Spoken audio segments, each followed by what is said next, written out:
Hi all. In this class, we are going to study about probability sampling techniques. The features of probability sampling. Probability sampling is based on the theory of probability and randomization, which means every subject in the population has an equal chance to be selected as a sample in the study. Here, the chances of systemic bias is relatively less because of the random selection of the samples. And the samples will be the true representative of the population because here we are selecting the samples on the theory of probability. Now see the classification. Probability sampling technique is classified into simple random sampling, stratified random sampling, systematic random sampling, cluster sampling and multi-stage sampling. Now we'll discuss regarding each one. First one, simple random sampling. This is the most pure and basic method. Here, every subject in the population has an equal chance to be selected as the sample.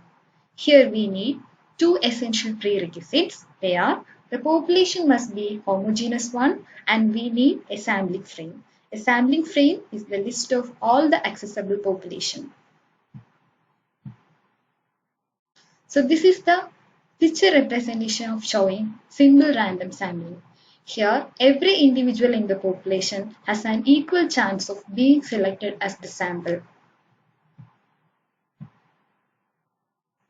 This is mainly achieved by different methods. So first one is the lottery method. So here, each member or element of the population is assigned a unique number. And the second step, these numbers are written on separate cards. Then they are placed in a basket and thoroughly mixed. And in the last step, the slips are taken out randomly without looking at them. So this is the first method to achieve simple random method. So lottery method is the most commonly used method. And here each person is assigned with a unique number and these numbers are written on separate cards and they are placed in a basket and thoroughly mixed. And last, the slips are taken out randomly and the person who is having that particular number is taken as a sample. Second one, the use of table of random numbers. So these consist of columns of numbers which have been randomly prepared.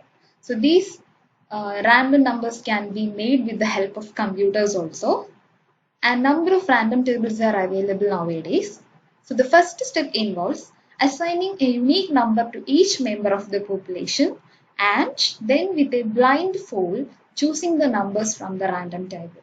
And that particular person is selected as a sample. Now we'll see what are the merits and demerits. So merits, it's very easy method to assemble the samples which require only a minimum knowledge regarding the population. And this method is free from sampling errors because we are using the randomization. And this is the fair way of selecting the samples to our study.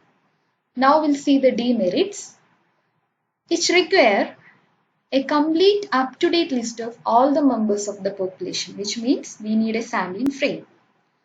Sometimes this sample frame won't be available for large population. So here we need to prepare lots of procedures like preparing the sampling frame and preparing the random tables and all. Hence, this is an expensive and time-consuming method. And the second classification is stratified random sampling. So here, this is mainly used for a heterogeneous population.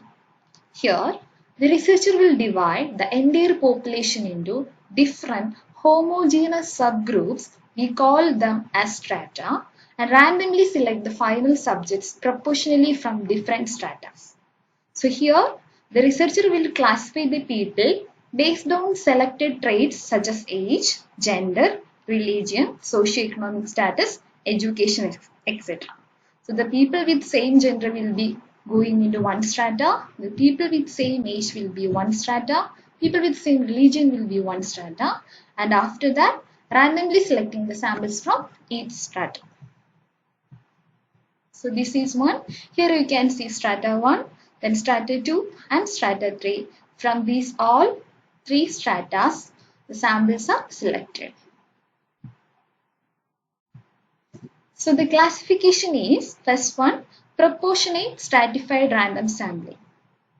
So this is the simple method. Here samples are chosen from each strata is proportion to the size of the population and each strata may have the same sampling fraction. For example, here I have given you three stratas and strata A with a population size of 100, strata B with a population size of 200 and strata C with a population of 300. And here I have used the common sampling fraction, that is 1 by 2. So the half of 100 is 50, half of 200 is 100 and the half of 300 is 150.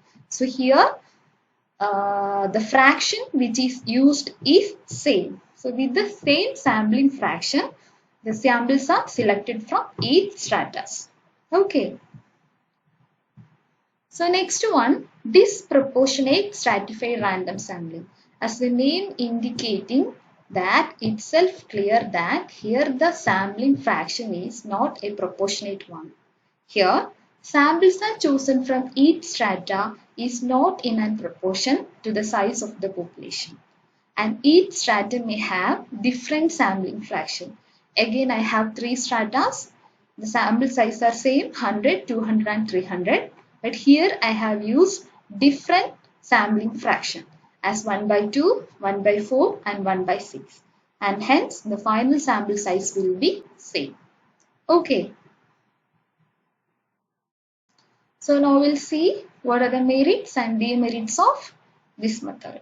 So the merits which ensure the representation of all the groups and it require only a small sample size. We can save a lot of time, money and efforts and higher statistical precision.